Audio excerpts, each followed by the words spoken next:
Imagine walking into a jewelry store where a piece of turquoise jewelry has been sitting unsold for months. The owner, frustrated and about to leave for a buying trip, leaves a note for her assistant that reads, "Multiply price by half." She meant to cut the price in half to clear inventory. But the assistant misread the note and doubled the price instead. What happened next shocked everyone. The jewelry sold out within days. People who had walked past it dozens of times suddenly couldn't wait to buy it. Why? Because a higher price triggered an automatic mental shortcut. If it's expensive, it must be valuable. This bizarre true story opens Robert Cialdini's groundbreaking book, Influence, The Psychology of Persuasion, and it reveals something unsettling about human decision-making. We like to think we make rational choices, carefully weighing options and arriving at logical conclusions. The truth is far more disturbing. Most of our decisions are automatic, driven by psychological triggers that others can exploit. Today, we're diving deep into the 6 principles of influence that control your decisions every single day, often without you even realizing it. Robert Cialdini spent 3 years going undercover. He took jobs in sales organizations, fundraising operations, advertising agencies, and recruitment firms. He wanted to understand what made people say yes. What he discovered was that influence isn't random or mystical. It operates according to specific, predictable principles. These principles work because they tap into fundamental psychological patterns that helped our ancestors survive. The problem is that in our modern, complex world, these same mental shortcuts that once protected us now make us vulnerable to manipulation. Understanding these principles won't just help you recognize when someone is trying to influence you. It will fundamentally change how you see every advertisement, every sales pitch, every request, and every social interaction you encounter. The first principle Cialdini identifies is reciprocity, and it's staggeringly powerful. The rule is simple. When someone gives you something, you feel obligated to give something back. This feels natural and even noble. We're taught from childhood that we should return favors. But here's what makes this principle so effective as an influence tool. The feeling of obligation is triggered even by uninvited favors, and the return favor is often significantly more valuable than the initial gift. Cialdini shares the story of the Hare Krishna Society, a religious organization that was struggling to raise money. They tried asking for donations at airports and got minimal response. Then they changed their approach. They started giving people flowers first, then asking for donations. Their fundraising skyrocketed. People felt obligated to donate after receiving the flower, even though they didn't want the flower and often threw it away moments later. That's the raw power of reciprocity. This principle shows up everywhere once you start looking for it. Free samples at the grocery store aren't just about letting you try the product. They trigger reciprocity, making you more likely to buy. When a waiter brings you a mint with your check, tips go up. When they bring you 2 mints, tips go up even more. When they bring you 1 mint, start to walk away, then turn back. And give you a second mint while saying this is for you, nice people, tips can increase by 23%. The gift doesn't have to be large. It just has to feel personal and come before the request. Companies know this. Politicians know this. Salespeople definitely know this. They give you something small and then make a much larger request, and you feel compelled to comply because you don't want to be seen as someone who doesn't return favors. But reciprocity has an even more subtle application. Cialdini calls it reciprocal concessions. This is where someone makes a large request that you refuse, then makes a smaller request. The smaller request seems reasonable by comparison, and you feel like you should compromise since they compromised. This is the famous rejection then retreat technique. A classic study Cialdini conducted illustrates this perfectly. Researchers approached college students and asked them to volunteer as counselors at a juvenile detention center for 2 hours a week for 2 years. Predictably, everyone refused. Then the researchers made a smaller request. Would you at least chaperone a group of juveniles on a single 2-hour trip to the zoo? 50% agreed. When they asked a different group of students only the smaller request without the larger request first, only 17% agreed. The initial large request, even though it was rejected, tripled compliance with the second request. You've encountered this countless times without realizing it. A contractor quotes you $10,000 for work, you balk, then they come back with $7,000 and it feels like a deal even though $7,000 might still be overpriced. The second principle is commitment and consistency, and it explains why you can't seem to stop watching a terrible movie once you've invested 30 minutes or why you keep playing a video game you're not enjoying after spending money on it. Humans have a deep need to be consistent with what they've already said or done. Once we make a choice or take a stand, we encounter personal and interpersonal pressure to behave consistently with that commitment. This pressure causes us to respond in ways that justify our earlier decision. Cialdini explains that consistency is valuable. It allows us to stop thinking so much. If we had to reconsider every decision constantly, we'd be mentally exhausted. But this desire for consistency can be exploited. Car dealerships use this ruthlessly through a technique called lowballing. You negotiate a great price on a car and commit to buying it. You fill out paperwork. You tell your friends you bought a new car. You mentally commit. Then, oops, the salesman made an error in the calculation or the manager won't approve that price. The actual price is higher. Many people proceed with the purchase anyway because they've already committed. They've already seen themselves as someone who owns that car. Backing out now would be inconsistent with that identity. Even more powerful is getting people to commit publicly. In one study, Cialdini looked at people who called into a radio show to pledge donations. Some were asked to simply pledge. Others were asked to state their name, address, and phone number on the air. When researchers followed up later, those who made public commitments were far more likely to actually donate. Public commitment creates social pressure to follow through. But here's where it gets really interesting.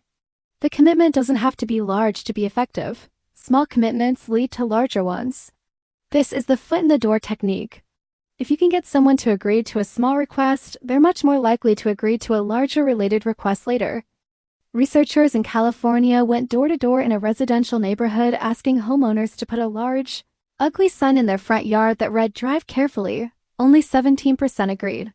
But in another part of the neighborhood, they first asked homeowners to display a small 3-inch sign with the same message. Almost everyone agreed to this trivial request.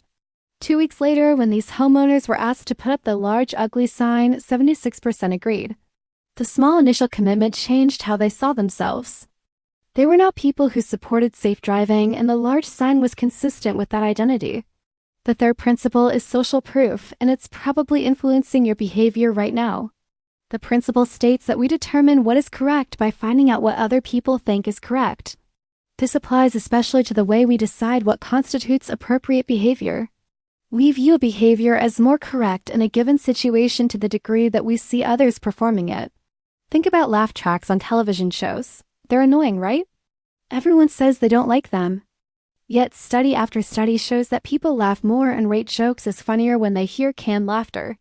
Social proof works even when we know it's manufactured. Cialdini shares a disturbing example of social proof gone wrong. A woman named Kitty Genovese was murdered outside her apartment building in New York. The attack lasted over half an hour. 38 of her neighbors witnessed the attack from their windows, yet no one called the police until it was too late. Why? Each person looked at the fact that no one else was helping and concluded that it must not be an emergency.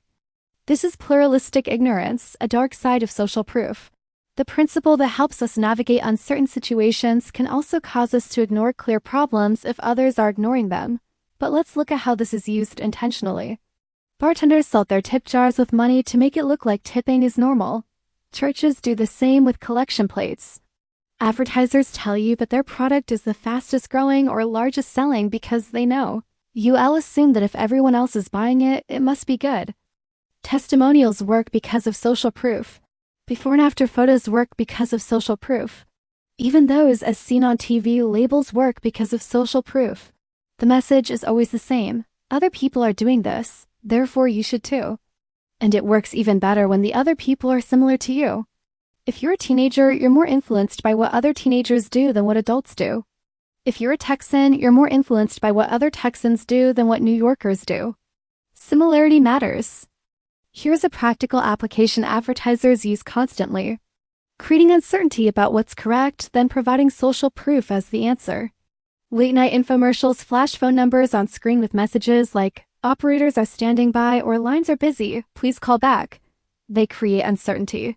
Is this a good deal? Then they provide social proof. Our lines are flooded with calls, implying everyone else thinks it's a good deal, so you should too. Restaurant owners know that a line outside their restaurant is better than empty tables inside because the line provides social proof of quality. This is why popular restaurants sometimes keep people waiting even when tables are available. The fourth principle is liking, and it's beautifully simple. We prefer to say yes to people we like. This seems obvious until you realize how many factors influence liking and how easily they can be manipulated. Physical attractiveness is one factor. Research shows that we automatically assign favorable traits to attractive people. We assume they're smarter, kinder, and more talented.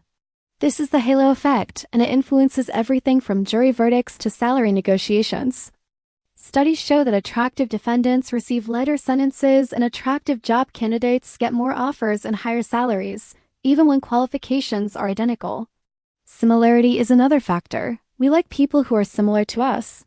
Salespeople are trained to mirror your speech patterns, your body language, even your interests. If they notice a golf club in your office, suddenly they love golf too. If you mention you're from Ohio, what a coincidence, they have family there. This isn't accidental. It's a deliberate influence technique because similarity breeds liking and liking breeds compliance. Compliments also increase liking, and they work even when they're false. Studies show that people believe compliments and like the flatterer even when they know the compliments are designed to manipulate them. Our need for positive feedback overrides our rational skepticism. Cooperation is another powerful factor. When people work together toward a common goal, liking increases. This is why salespeople try to position themselves as your partner working against the company or the manager.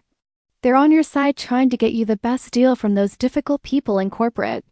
It's theater designed to manufacture liking through perceived cooperation. Perhaps most interesting is the association principle. We transfer our feelings about one thing to another thing that's merely associated with it. This is why companies pay celebrities millions to endorse products. They're not claiming the celebrity uses the product or has expertise.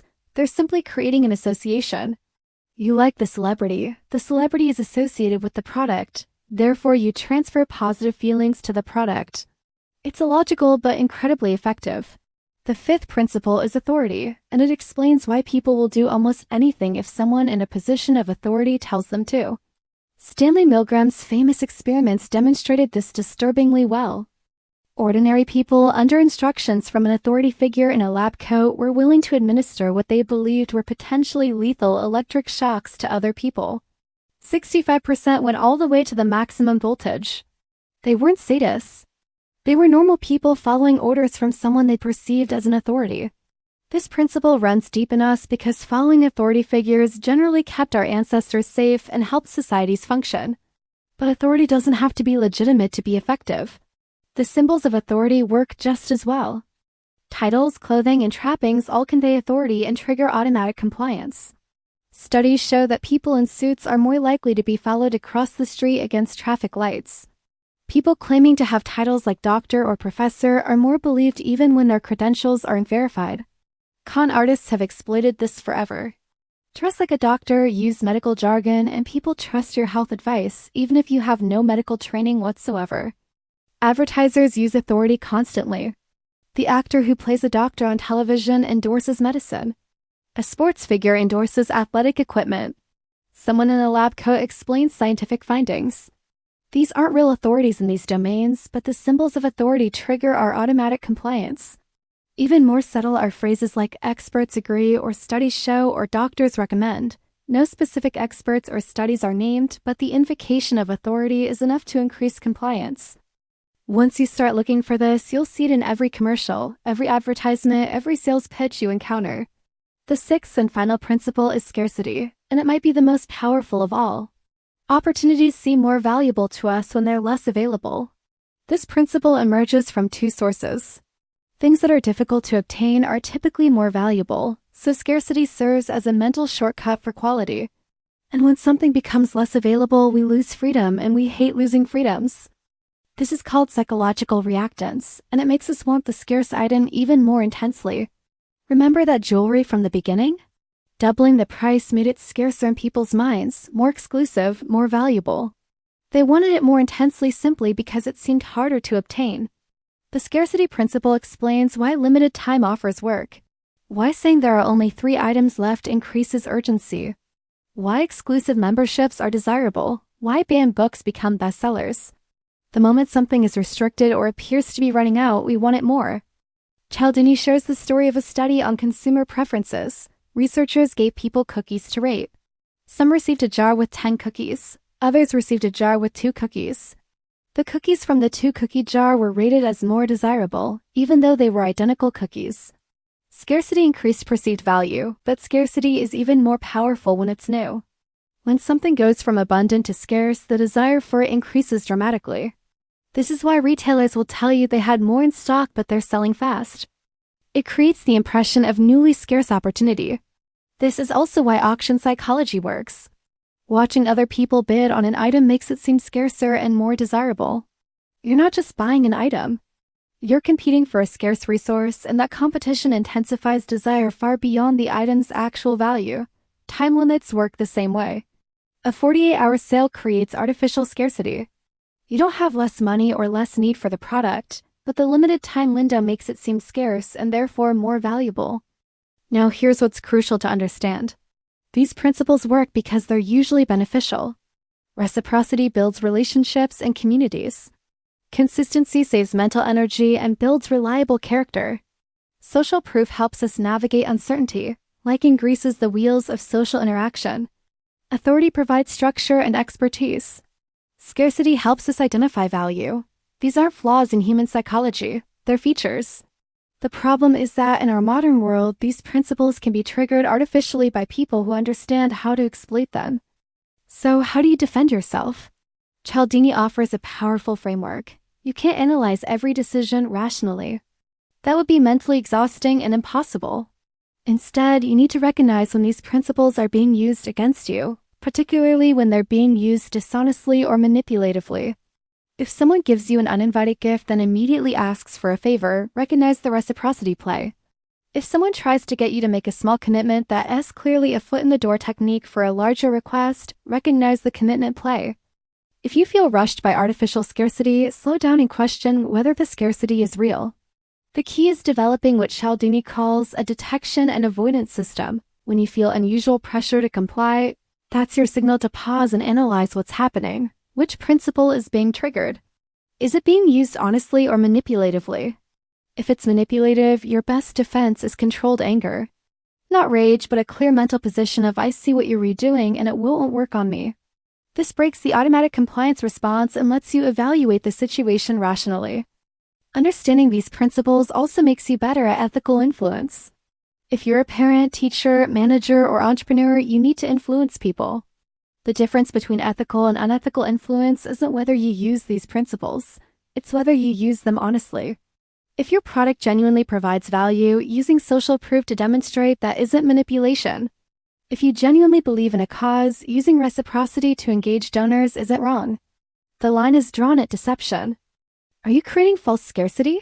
Fake social proof? Deceptive authority claims? That's manipulation. Here's the ultimate insight from Cialdini's work. We live in an increasingly complex world with more decisions than ever before. We can't thoughtfully analyze every choice, so we rely on mental shortcuts. These principles of influence are those shortcuts. They help us navigate complexity by allowing us to make good enough decisions quickly. But that same complexity means we're more vulnerable to those who would exploit our shortcuts. Your defense isn't to eliminate the shortcuts. That's impossible. Your defense is awareness. Know the principles. Recognize when they're being triggered. Question whether they're being used honestly. And when you detect manipulation, have the confidence to say no, regardless of the social pressure to comply. That awareness, that ability to pause and analyze influence attempts, that's the real power Cialdini gives you. It has the power to make your own decisions instead of having them made for you by anyone who understands these 6 principles.